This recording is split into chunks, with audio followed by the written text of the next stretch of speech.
Welcome back to another Battlefront update. Just when I thought we would be done with new Battlefront 2 news for a while, we got a brand new drop of news today in a roadmap. In addition to that, we'll also be covering details for the new Hotfix patch that is coming to the game tomorrow, along with touching up on some other small news and teases. As always, we got a lot of stuff to cover, so let's jump straight into it. Starting out of the most anticipated part of the news is of course the brand new roadmap that will see us getting content from April all the way to June.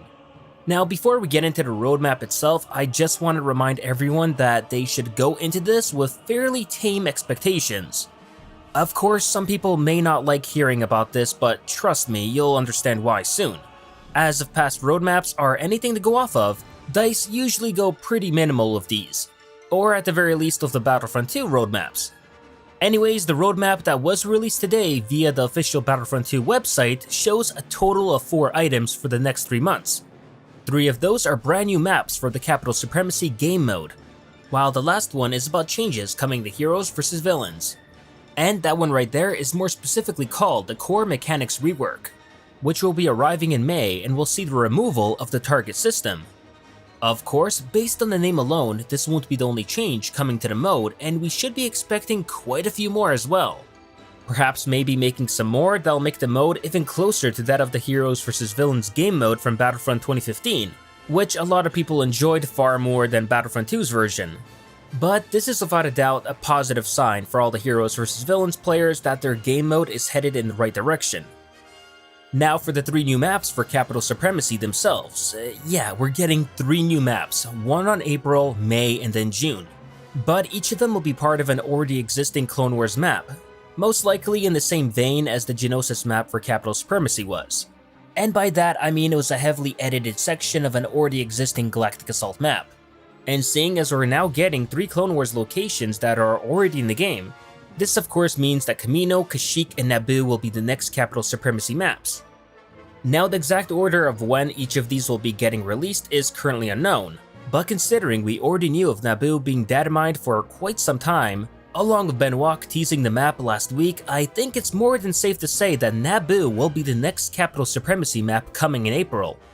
Then either Kamino or Kashyyyk afterwards in May and June. Now at least for me, I've been seeing way more teases here and there for Kamino that I think we'll be getting that before Kashyyyk, but that's only speculation on my part. Overall, I think the best way of describing this roadmap is lukewarm. I mean, don't get me wrong, it's still giving us some pretty cool content, especially the new maps for Capital Supremacy, which are a definite must. But on the flip side, it's only 1 new map per month, drip feeding us content which in all likelihood, well, at least the maps are already all done. Now fortunately, before we start panicking, this roadmap isn't final, as Benoit stressed that this roadmap is a living document and things can be added when the time is right.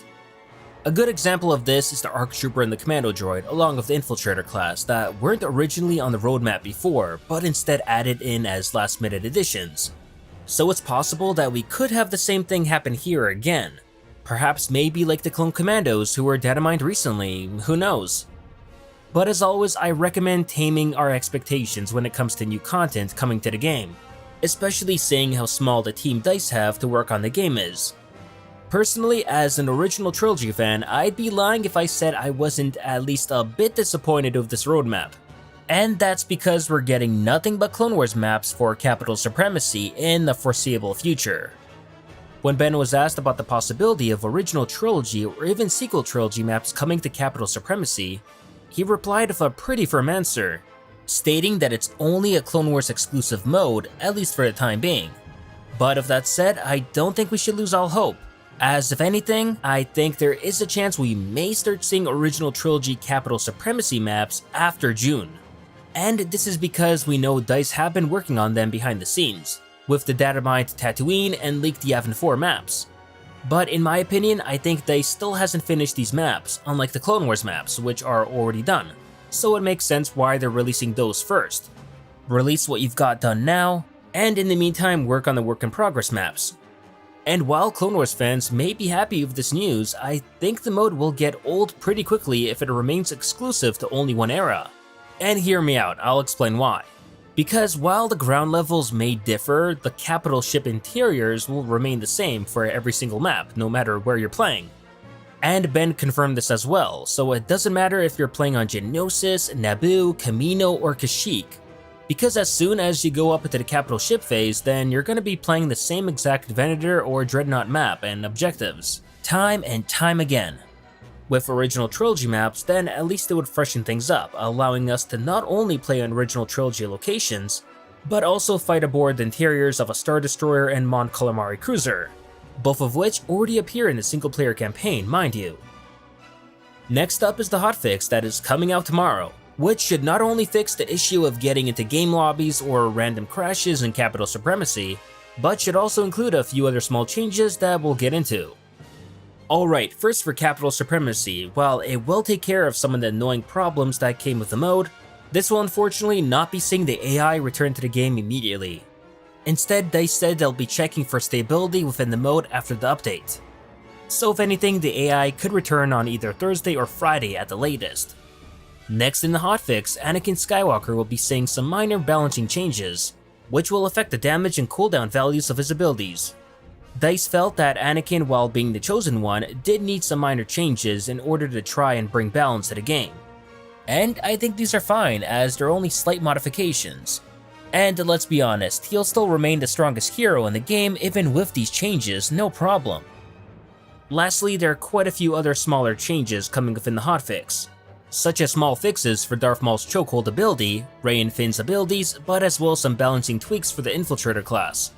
With the standout here being the Arc Power Blast won't be one-shotting the likes of Assault, Officer, and Specialist classes anymore. And I think this will make playing against Arcs as the droids a little bit more bearable, so good to see this added in here. Now speaking about Darth Maul, there has been some talk ever since the lightsaber combat rework transmission about him and Yoda getting the ability to block. Unfortunately, despite the confusion there, Maul and Yoda never really received the ability to block. But at the same time, that doesn't necessarily mean that they won't in the near future, as popular game hacker Dylan Rocket was able to spot Maul's blocking animations actually being in the game files from the latest update, and for some reason DICE just never enabled them to work. So looking at this, it does look like DICE were working on making Maul be capable of blocking but decided to hold off on enabling this feature, at least for last month's update. However, Jay Ingram today confirmed that not only Maul, but Yoda as well would also be receiving blocks, although for the time being he has no idea when those changes will actually drop. But once they do, then basically every hero in the game will be capable of blocking, and that should make lightsaber duels even more interesting. Lastly, while no official confirmation on this yet, it does seem like there's a chance that DICE could be adding new appearances to the Infiltrator class, more specifically the ARC Trooper. As when a fan asked Ben if there would be any new skins coming for the ARC Trooper in the game, instead of giving them a straight up no like he does to other requests, he surprisingly instead replied by asking them what kind of skins they would like to see in the game. And let me tell ya, this answer a lot of people did not see coming, which in my opinion is a good sign that DICE could very well be exploring new cosmetic options for the ARC Trooper, especially since this isn't the first time that Ben has teased fans of new ARC designs potentially coming to Battlefront 2. As some of you know, I'm not the biggest fan of the current ARC Trooper design in the game, better known as the IGN Trooper. And of that, it goes without saying that I'd be very happy to see new ARC Trooper appearances. So seeing Ben be so open to fan suggestions like this about new appearances that DICE could add for ARC Troopers is very welcoming.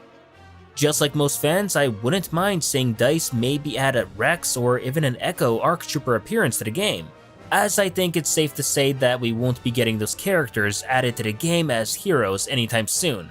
I know a lot of you may not be wanting to hear that, but I mean, it's kind of true when you're looking at the state of the game right now. So at the very least, having their designs be purchasable appearances makes a lot of sense.